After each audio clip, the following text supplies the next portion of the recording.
school like encounter too. You just buy Crimson, right? Then you have the Aura, and it makes the summons like do far less damage. So I really think Tundra should just throw this Tiny on support, make Soxa play it.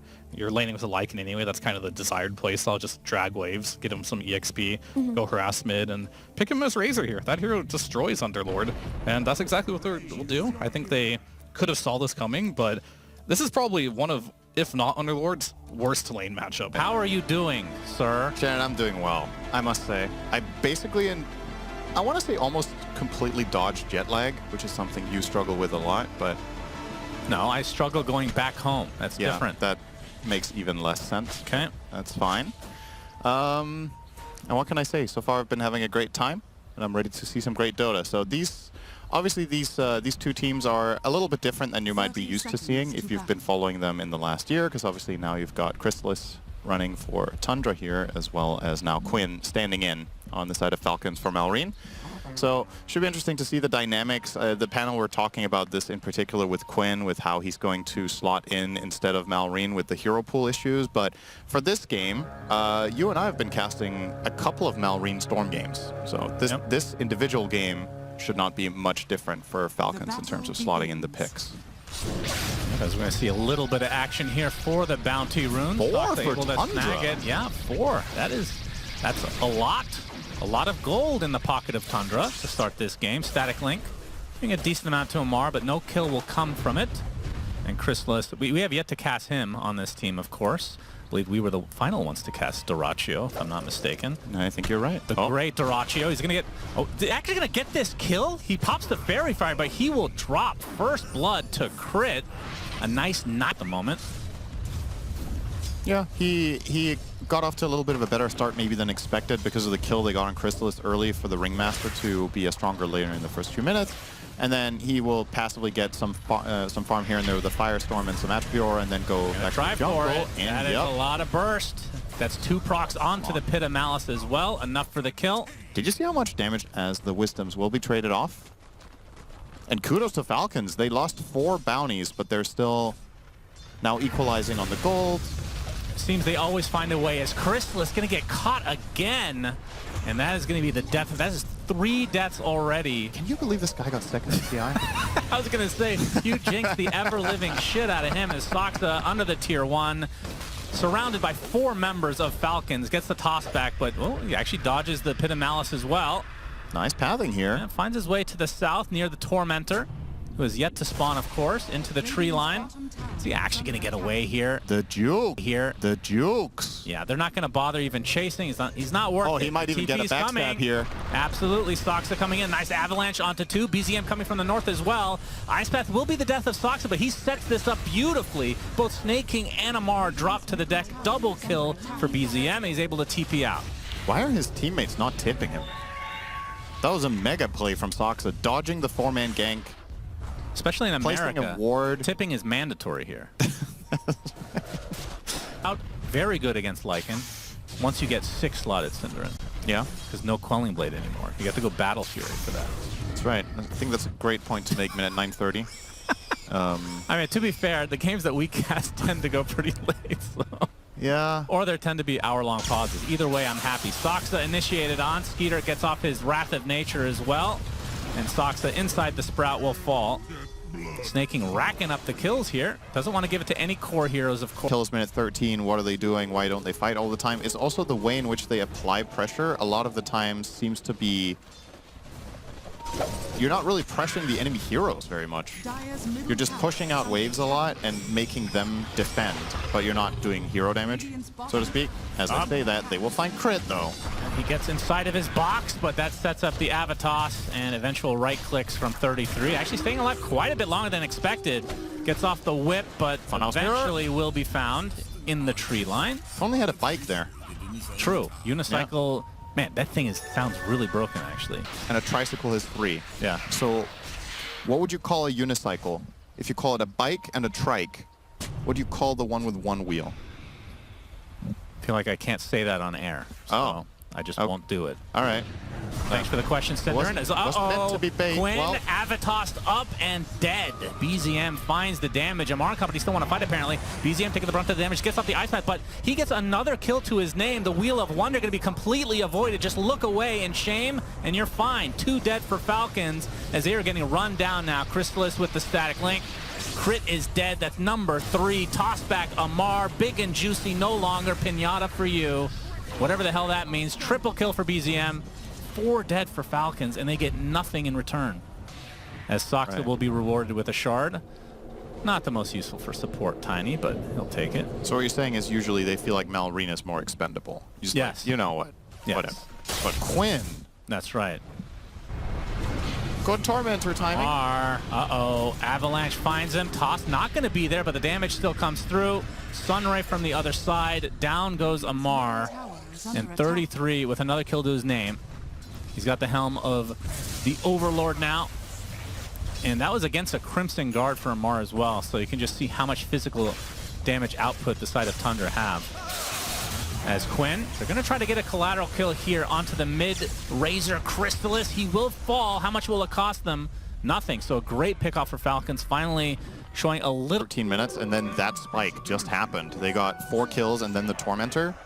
So this was the makings of the good version of these quiet games from Tundra, where they farm up their items, they find 1 or 2 moments of opportunity, they get an objective, and then they just keep snowballing out of control. But that kill on Razor will slow things down a little bit. Still, you can see the recipe here is just more and more pressure. Finds another potential pickoff here, the Avatos. And the creeps are doing most of the damage here. Amar pops the Crimson, so he's going to live. As the rest of Falcons here to try to defend. Well, they do save their comrade, but you can see BZM with the Deso. They have a lot of minus armor now, coupled with 33's Howl. This tower is donezo. But Soxa, it feels like he's been being involved in so many kills so far this game. Has set up a ton for the side of Tundra. 6 out of 8. He opted for Phase Boots plus Windlace.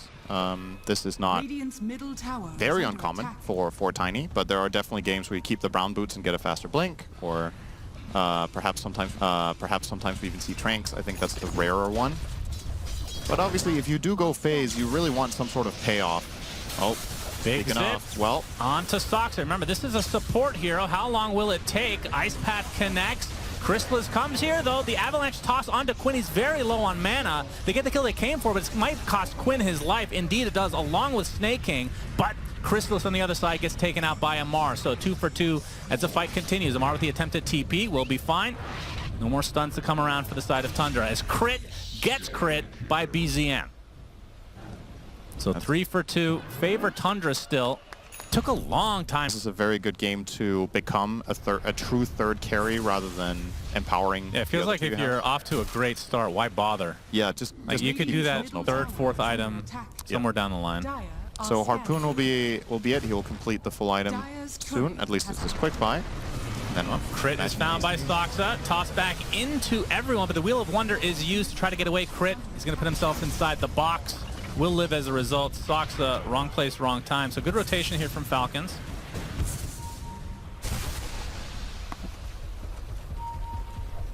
And Amar saw him get the 33 ult used.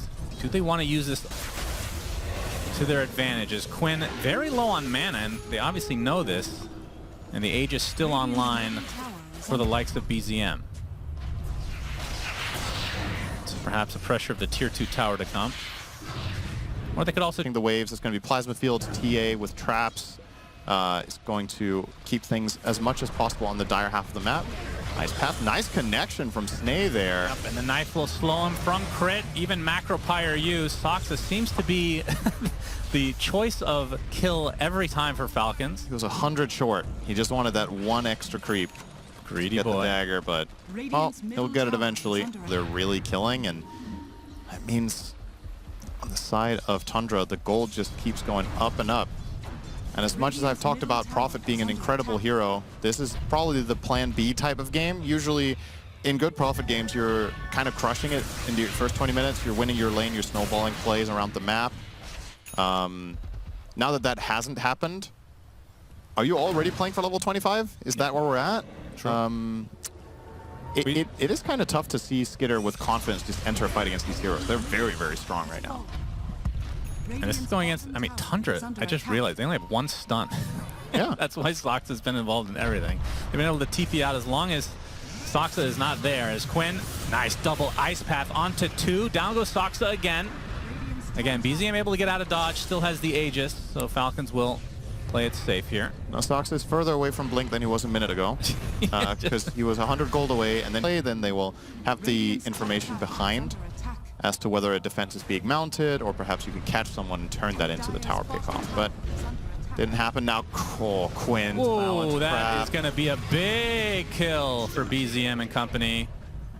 And that's 45 seconds of no storm. Kaya-san, so he doesn't have any way of removing the silence. We've actually even seen, oh, hang on, toss again, Soxa, the killer instinct. Is everywhere. Skeeter able to attempt the TP out, will be fine now that the Avatos is on cooldown. Meantime, they're trying to get onto BZM. Yeah, he has a lot of damage. Snake is just going to brush it off. Pit of Malice placed. Now the Sprout. BZM attempting to TP, but there's the whip from the north. Crit able to find the kill. Soxa, or I should say Snake King, able to be traded, and they're able to get the egg as well, so Crit gets credit for that one. A 2-for-1 in favor of Falcons as well, so Crit gets credit for that one. A 2-for-1 in favor of Falcons. 30 people have to run away. You know what made a huge difference there, Shannon? What's that? Gossamer Cape. The best neutral item in all of Dota against TA. And Soxa will show off that new Blink Dagger to his grave. Right. Well, he doesn't need to farm it, so. True. His death matter no longer. I mean, BZM would have insta-killed like it. Yeah, you know what? It doesn't annoy you. We got smokes on both sides. As Crystallis, my southern accent seems to come out a lot now that we're in North Carolina, but the smoke will pop. Soxa not able to get the connection he wanted. Gets the toss back from Amar. Soxa's going to take the brunt of the damage here as the BKBs are not going to be popped. Skeeter gets Crystallis inside of his Sprout, but Crystallis able to find the space. Tiny is already dead here, and Skeeter and company attempting to fall back for the time being. Crystallis' BKB is wearing off now. He's actually kind of alone. He's going to get sprouted and surrounded as Quinn comes in to finish the job. Double kill for him. A 2-for-0. And Falcons, not sure if they can get much more as Quinn is a bit low on mana. Does have to be a bit careful. Gets off the Electric Vortex into the Ice Path with the Dual Breath to follow. Wheel of Wonder placed. He finally pops his BKB. Going to focus everything on the Quinn, but he still has enough mana to get to the other side. BZM, he finally pops his BKB. Is 33 already TPing out. Now BZM, Hurricane Pike to the high ground. Should be okay. So it's still only 2 kills, but both in the name of Falcons. I mean, that fight definitely showcased the lack of lockdown, right? It's not over yet, Cinderin. Quinn, gonna get Avid. And they will be able to kill off Soxa again. How many times has he died this game? I feel like I'm saying that. He is 9 deaths in so far. Death, taxes, and death to taxes. Close enough. Roche will go the way of Falcons. I'd love to get a highlight of just that 1 second period with that cringe joke. As Roche being attempted. Oh, they're going to try to defend. No Tiny, though. They're going to get some vision thanks to the Wolves. Falcons respecting this, despite not having Soxa. They looked at the scoreboard and saw that he died 9 times, so they don't really care if he's alive or dead. Makes no difference whether we have our 1 stun boys. The 1 stun does seem to make a big difference. Yeah. Definitely. I think if you think back to that fight that just happened, the big team fight, you know, there's a Supernova being used as a zoning tool. They just force out 1 hero with it. The Prophet isn't able to stand his ground and fight, but you're not benefiting from that aside from just buying time, but for what, right? You're not the one chasing. You can't snowball the fight in any meaningful fashion. The enemy team just kites you out, and then as soon as your BKBs expire, they just run you down instead. It's just way easier for Falcons once the fights transpire in that fashion. Flaimon. Yeah, he's going to be found. Crystallis is on the other side along with Soxa, but they will have to run away. Soxa, is this death number 10 for you, good sir? He is pretty tanky for somebody who's died this often. Crystallis going to throw out a plasma field and then run away, just going to claim that he did help his friend, despite it leading to a double-digit death now for Soxa. You know what they say. Death taxes. Those illusions. Yep. They attack very quickly. And they have effectively forced back Tundra to their base, with the exception of good old BZM, who is still farming. Nope, he's going to connect now. All right, this is going to break out. Soxa, he's going to die first. We haven't seen that before. As Crystal's getting a nice static link onto Crit. Soxa's dead to start things out, though. As Crystallis pops the BKB, will find the kill onto Crit, but it might cost him his own life. But Amar getting beat down by the likes of the Lycan as 33 wants to continue the pressure, gets the nullifier onto Snaking, who's going nowhere as a result, but the stun coming out from Quinn. Basically out of mana, though. Snaking able to TP out just barely as Skeeter gets tossed with the illusion as Soxa bot back to ensure that he could at least get that. So it's a 4 for 3 with the buybacks. Soxa got 1,000,000 XP from that. He got a solo kill on the enemy Prophet there. Yeah. So all-time highest death is 27. Oh, it has to be on Centaur, seriously? Vol. How do you die 27 times on Centaur? Was Vol a 3-player? My goodness, that makes me physically ill to read. As there's the Sheep Initiation. Quinn, there's the Wheel of Wonder as well. Do they have the damage to take out Crystal as he gets forced at BKB? He's actually staying alive just barely, but no. Eventually does fall. That's a big, big kill. 90 seconds of no Razor. Falcons in a 5v4 situation.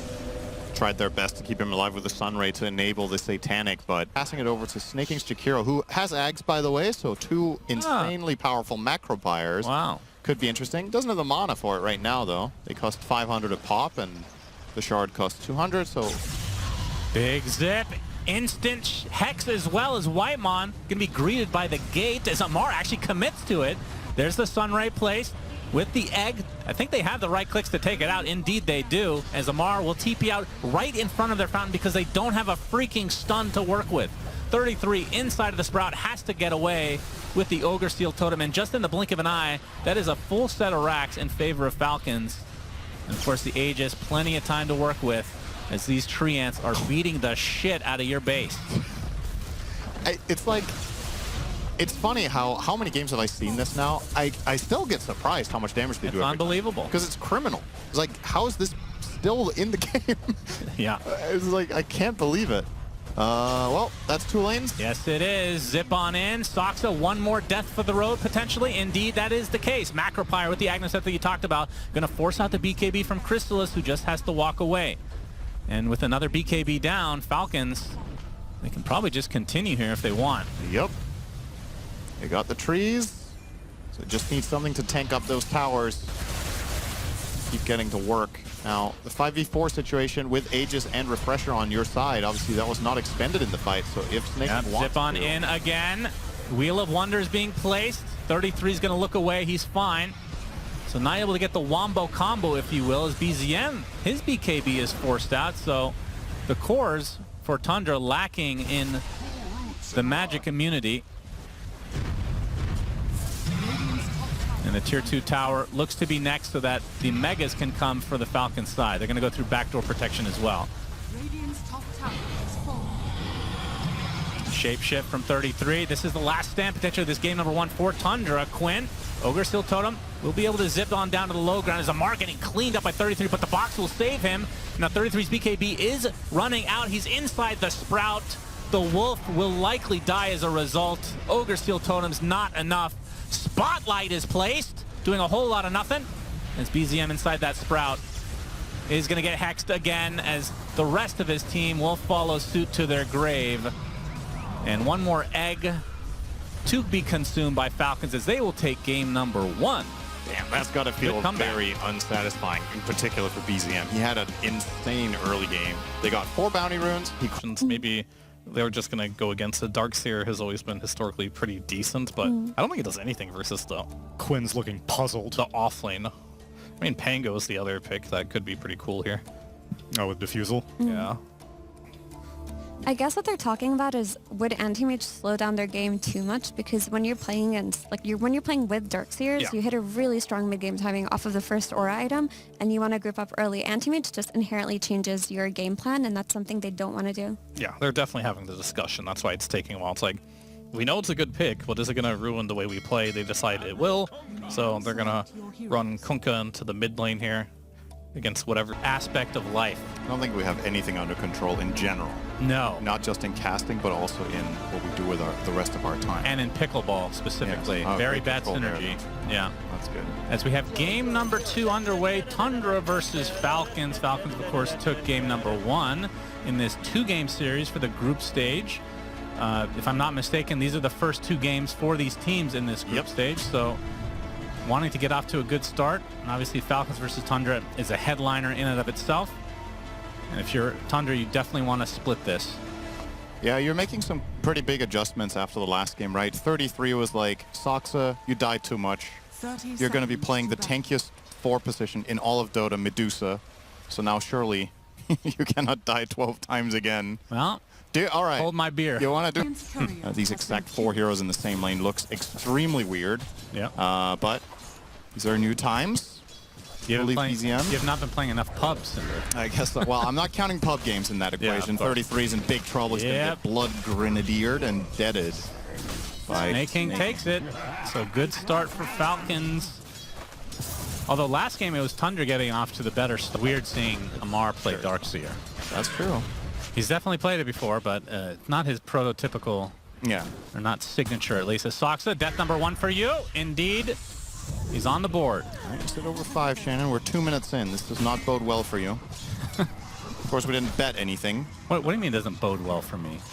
Wait, you I said over 5. Well, it was a great start for you. Jesus. Good. I'm not having a game. Actually, yes. I do think that has happened. I don't think you need to go to those lengths right now, but Sand King with a terrible start is definitely not a great hero. So it's important for Tundra to stabilize this, whether they're going to do it. That rocket barrage is a lot of damage. Amar, is he just dead? Yes. Nowhere to go. It's a very difficult lane for Darkseer, this one. He's done a good job so far. I think Amar should not be unhappy with having 20 CS minute 4 into these 2. Definitely solid. I think it's just it's the classic example of other heroes are overpowered for a little bit. Kunkka got some nerfs, and then the other strong heroes get nerfed a little bit step by step. Kunkka's got slight little buffs here and there, and eventually you get to a point where he's kind of back where he was before, because conceptually the hero's still really powerful. Oh, that was enough. Soxa, nice Mystic Snake. Set it up with the Gorgon's Grasp. Teamfight impact, but if that gets denied one time, your lane is just in the dumpster, or your game is in the dumpster. So if the enemy team steal your stacks, or if they contest you there and kill you or whatever, you're like very reliant on that. And yeah, speaking of, 33. Burrow eats the tree instead of hiding behind it. Right clicks will suffice for Snake King. He is the 5 Mirana. There's no... Yeah, that's no true. questioning that. 4-0 now. All of Falcons kills. Even when it's out of meta. Players love to talk during breakfast. BZM, X-Mark, Boat. Yep, no first Torn boat mana of the game. That's going to be a decent amount of damage. Quinn, oh, nice Tidebringer missed there. They get snowballed up, though. Now he is surrounded. Burrow struck up. Nice shards. Inside the Sprout, the haste runs out. And Quinn will get run down eventually as BZM gets credit for that one. That was a little bit more than that. Probably the Ags next, I would assume. Currently BKB on the menu. You could make a case for both. I think the BKB is a little bit better, specifically because when Sand King buys Dagger in this game state, you want to get your other heroes in fighting as fast as possible. This is a big kill. They find him. He has a dominating streak. But they want to continue to fight, apparently. Skeeter gets the Dragon Tail off. They actually pull him in. So inside the snowball, Chrysalis is going to live. Big boat coming in, not going to hit anything, so not so big after all. Whitemon's going to get ticked out as 33 coming with the epicenter. Doesn't get the connection he was looking for. It's only on the Skeeter, who's really tanky right now. Chrysalis doing a lot of damage onto Crit and the rest of Skeeter and the rest of Falcons, in fact, as 3 die here. And Amar and Quinn will be able to walk away. So a little bit of a disconnected fight overall from both sides. Able to dodge quite a few spells. His arrow this time will connect thanks to the X marks the spot. Tanky. This Do could they be have bad. the damage? Sox is going to get some cover. Nice Burrow strike coming in from 33. They delete Quinn. Now with the Moonlight Shadow, Amar and company will exit the premises. I did not like that Medusa attempt. I feel like that kill is just not. Entirety of the fight got off a very long duration sandstorm toward the end that did a ton of damage. And they kind of just kited them around. Another X. This time onto the Nature's Prophet as BZM will casually TP out, but the vacuum cancels it, and away BZM goes. Amar So took nice his kill old for teammate Amar. and runs into Roche. Oh, that's a shortcut. Did you throw him? Here? Question mark. What? He wrote that area right. The lights travel a decent amount, so you should be able to catch him almost consistently. The 30% miss chance is not bad either against a hero like Gyro, because he's pretty static in the fight. You know where he's going to stand and deliver. You just throw it on top of him. It's not bad. Arrow? Whitemon. It does get caught. As Quinn making his way over from the other side, not even needed. As the Nice two supports arrow. take out Whitemon easily. Yeah, that's kind of an awkward line to run, right? He might have even seen the arrow coming, but where do you go in that little... Oh, this is a max exodus here. Into the top lane. Soxa is who they want. Soxa. As meanwhile, Amar is found in the bot lane, so Tundra get a very easy kill. Falcons, they will be able to cancel this TP. It's going to take them a while, I would think. This is a really hard kill. 1v4. Pretty much out of mana now, gets off the Stone Gaze, but he gets X'd back. Good timing there for Falcons. I love Eventually they do take out the pesky Medusa epicenter. So This is a super early Ags.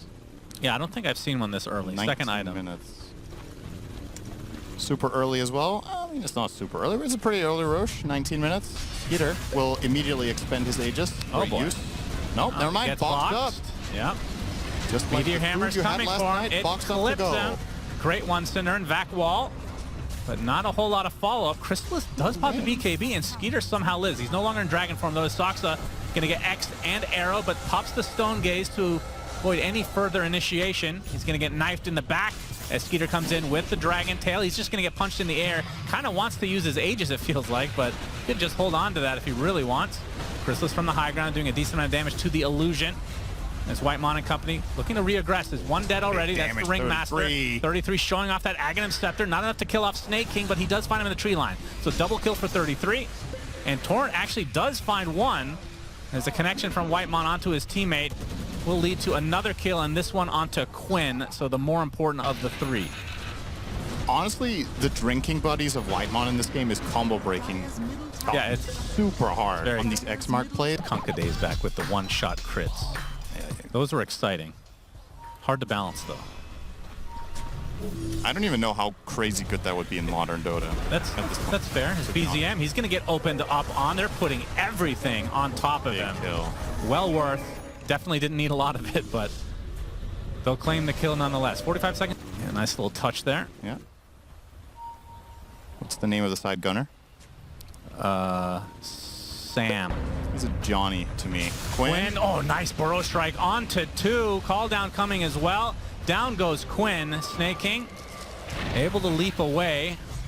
Does find the distance. They don't have the vision for that Wrath of Nature, so he'll just TP out to safety. Was that on cooldown prior to that? If somebody picks position for Medusa in a regular pub game, you've already lost, generally. I really don't think so. So people are really low skill. People like me play the game. Just remember that. Yeah. As the Ringmaster is found. Even you destroyed. could maybe pull this off a bit. Okay.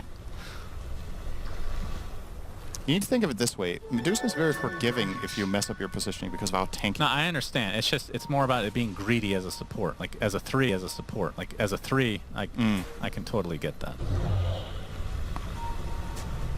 Quinn and company looking for more here.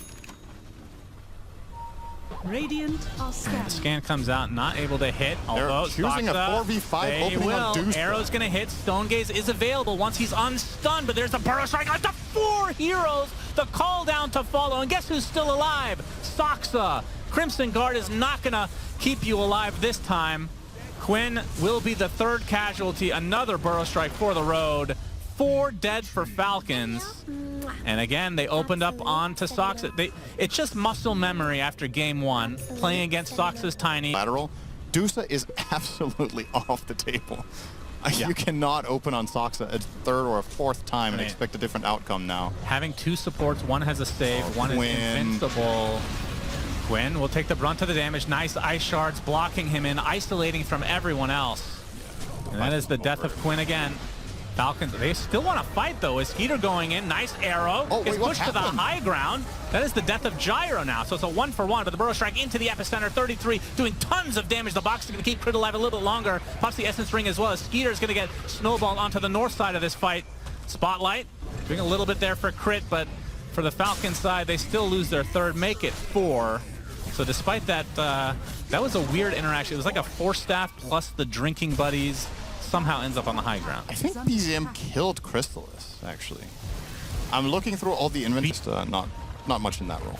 Soxa will break the smoke, and Falcons are like, run, it's Medusa. I think they may have learned their lesson. Burrow Strike into the Gorgon's grasp. And Amar pretty tanky right now. I mean, really the issue for Falcons that I'm finding is they just don't have any damage. Even the itemization. It's like Radiance, and that's literally it. Amar, he's going to get Walrus Punch in the air. Box is going to save him, but the huge epicenter again from 33. That Aghanim Scepter is doing so much for him. 2 dead already for Falcons. Quinn looks to be next, completely isolated. Crit will follow suit, so just like that, it's 4 dead. As Tundra just rolling over in this game number 2. I mean, that place keeps running down the river within enemy vision, and I think they saw him as he was fading. So it looked like it was on purpose. They were trying to bait him, but once again, they don't have any damage when he gets jumped, so they can't even punish when Medusa just blinks and stuns together with. And they forced out the buyback from Amar, who does have Vac Wall, will place it, but now he's kind of stuck in place and will die back as a result. So trying to save his precious carry in Skeeter. Well, he did. He did, but it will cost him another death, and now a set of barracks, and probably a second in this mid lane. This is likely game, yes indeed. I thought you said a second, because it will cost them a second game. Well, it will cost them a first game. They did win the first one, so the second game. It would be a draw when all is said and done, unless Falcons can do something absolutely ridiculous here. They're going to try. They will. Breathe fire onto Crystallis. He's just going to do a shit ton of damage from the tier 4 towers of the enemy as Skeeter punched into the air. Dead. Okay, the boat does finish off Crystallis, but at the same time, you got several other cores here for Tundra, including the position for Medusa, who will just continue to rain arrows upon the 4 dead for Falcons as GG's come out, so we will see a split, in fact, which I think we didn't really talk about this pre-series, but this is the expected outcome.